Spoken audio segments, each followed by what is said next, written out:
मेरे बचपन में एक गाना बड़ा मकबूल हुआ था जिसके बोल थे, तू प्यार है किसी और का, तुझे चाहता कोई और है। जब मैं बड़ा हुआ तो पता चला यह गाना संगीत की कई महफिलों में गाया जा चुका है। और जहाँ तक असल ज़िंदगी की बात करूँ तो इसके आपको ढेरों उदाहरण आसपास अपने मिल जाएंगे। इस गाने में कुछ भी ढका छुपा नहीं है, यह बड़ी सीधी बात करता है। जहाँ एक प्रेम त्रिकोण है और आशिक की माशूका किसी और की मोहब्बत में होती है। लेकिन आजकल यह कहानी भारतीय सत्ता के गलियारे में देखने को मिल रही है।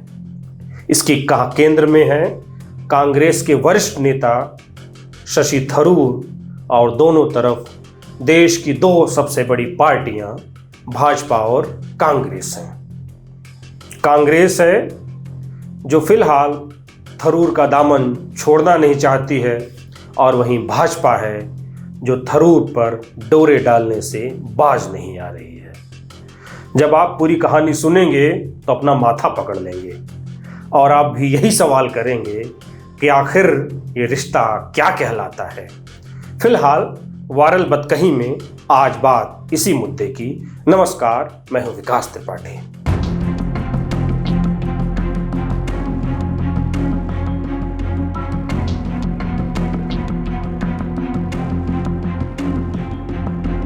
कहानी की शुरुआत 2014 से होती है जब शशि थरूर की तीसरी पत्नी सुनंदा पुष्कर की दिल्ली के एक आलीशान होटल में खुदकुशी से मौत हो जाती है।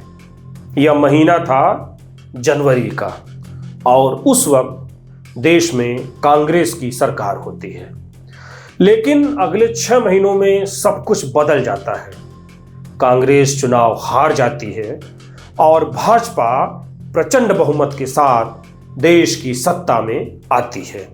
उधर थरूर पर पत्नी को आत्महत्या के लिए उकसाने के आरोप लगते हैं और उनके खिलाफ दिल्ली पुलिस एक मुकदमा दर्ज करती है। यहीं से कहानी में ट्विस्ट आता है। थरूर जब तक पूरी तरह से कांग्रेस के वफादार थे, धीरे धीरे भाजपा के करीब आने लगते हैं। सियासी हलकों में तो यहां तक कहा जाने लगता है कि थरूर अपनी पत्नी के मामले में राहत पाने के लिए शायद भाजपा की खुशामद कर रहे हैं। इसी साल अक्टूबर में वो प्रधानमंत्री मोदी के स्वच्छ भारत अभियान में हिस्सा लेने वाले कांग्रेस के एकमात्र नेता बनते हैं। कांग्रेस तब भी इस पर विशेष ध्यान नहीं देती।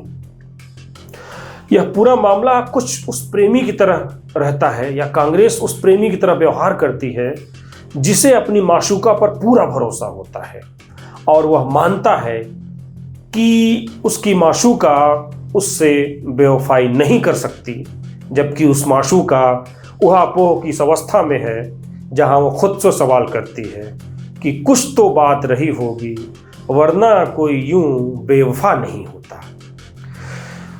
आपको बता दूं कि शशि थरूर एक तेज तर्रार नेता रहे हैं और किसी भी मुद्दे पर खुलकर बोलने के लिए जाने जाते हैं। कांग्रेस सरकार में मंत्री रहते हुए भी उन्होंने कई बार कांग्रेस को भी असहज किया था। इस बीच उनका मुकदमा चलता रहता है और उधर कांग्रेस देश में अपनी राजनीतिक जमीन लगातार खोती जाती है। यहां तक कि उन राज्यों में भी वह वापसी नहीं कर पाती जहां कभी सत्ता की अदला बदली मानी जाती थी, यानी कि 5 साल भाजपा की सरकार और 5 साल कांग्रेस की सरकार। 2019 के आम चुनाव में कांग्रेस का प्रदर्शन बहुत खराब रहता है। गांधी परिवार के नेतृत्व में पार्टी के भीतर ही सवाल उठने लगते हैं। अगस्त 2020 में यह मतभेद सतह पर आ जाता है जब पार्टी के 23 वरिष्ठ नेता, जिन्हें G23 कहा गया, संगठन में सुधारों को लिए आला कमान को एक बड़ी चिट्ठी लिखते हैं। आपको बता दूं कि शशि थरूर भी इस ग्रुप के सदस्य थे। इस ग्रुप के कुछ सदस्य अब कांग्रेस में नहीं हैं। उनमें कपिल सिब्बल, गुलाम नबी आज़ाद, अरविंदर सिंह लवली, जतिन प्रसाद और मिलिंद देवड़ा जैसे नाम शामिल हैं। जबकि जो नाम अभी भी कांग्रेस में बने हुए हैं वो आज हाशिए पर हैं। मनीष तिवारी, शशि थरूर ऐसे ही लोगों में शामिल हैं। फिलहाल वक्त बीतता है और साल 2022 का आता है, जब बहुत सालों बाद कांग्रेस में गांधी परिवार से इतर किसी व्यक्ति को कांग्रेस का अध्यक्ष पद चुना जाता है। गांधी परिवार मल्लिकार्जुन खड़गे को कांग्रेस अध्यक्ष पद के लिए नामित करता है, लेकिन शशि थरूर गांधी परिवार की उम्मीदों और आकांक्षाओं के खिलाफ इस चुनाव मैदान में उतरते हैं।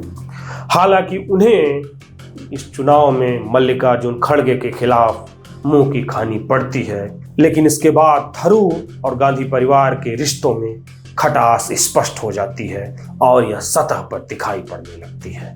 इसी बीच सुनंदा पुष्कर की मौत के मामले में शशि थरूर बरी हो जाते हैं। कई मीडिया रिपोर्ट्स में दावा किया जाता है कि जांच और पोस्टमार्टम रिपोर्ट में हेर फेर कर उन्हें क्लीन चिट दी गई है। हमारे पास इसकी पुष्टि के लिए पर्याप्त जानकारी नहीं है, लेकिन यह बात आम चर्चाओं का हिस्सा रह चुकी है कि भाजपा ने इस मामले में शशि थरूर पर एहसान किया है। इसके बाद भाजपा और थरूर के बीच नजदीकियां और बढ़ती दिखने लगती हैं।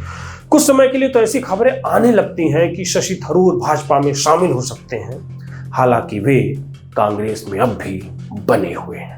ऑपरेशन सिंदूर के लिए भारत का पक्ष रखने वाली टीम में जब कांग्रेस ने शशि थरूर का नाम नहीं दिया, तो भाजपा ने अपनी तरफ से शशि थरूर का नाम शामिल किया। दरअसल यह इस बात का इशारा है कि भाजपा शशि थरूर पर राजनीतिक डोरे डालने का कोई भी मौका हाथ से नहीं जाने देना चाहती है। वह थरूर को लुभाने का कोई मौका नहीं छोड़ना चाहती है। वही कांग्रेस के अंदाज इस पूरे मामले में बेहद सधे हुए हैं।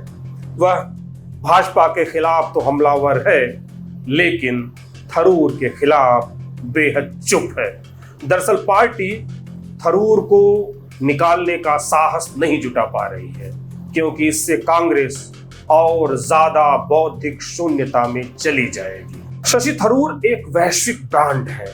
उन्होंने कई बार कांग्रेस का पक्ष बेहद प्रभावशाली ढंग से रखा है, लेकिन पार्टी को असहज करने का कोई भी मौका शायद उन्होंने नहीं जाने दिया है। दूसरी तरफ भाजपा को केरल में एक प्रभावशाली चेहरा चाहिए। संघ ने वहां भाजपा के लिए जमीन तैयार कर दी है। अब एक ऐसा नेता चाहिए जो उस जमीन पर वोटों की फसल लहलहा सके।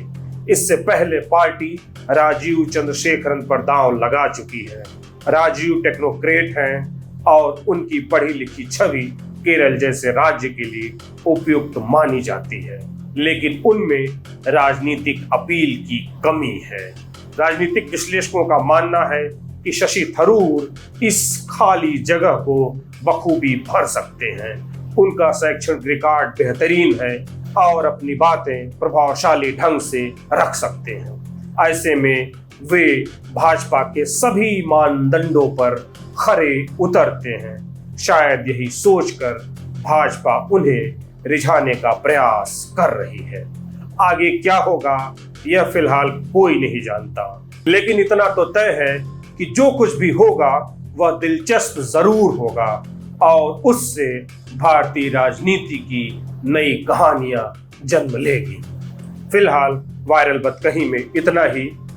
हमें सपोर्ट करिए, इसके लिए हमारे चैनल को सब्सक्राइब करिए, हमारे चैनल को ज़्यादा से ज़्यादा शेयर करिए, इस पर कमेंट करिए, और अगर किसी विषय पर आपको विश्लेषण की ज़रूरत हो तो हमें कमेंट में बताइए।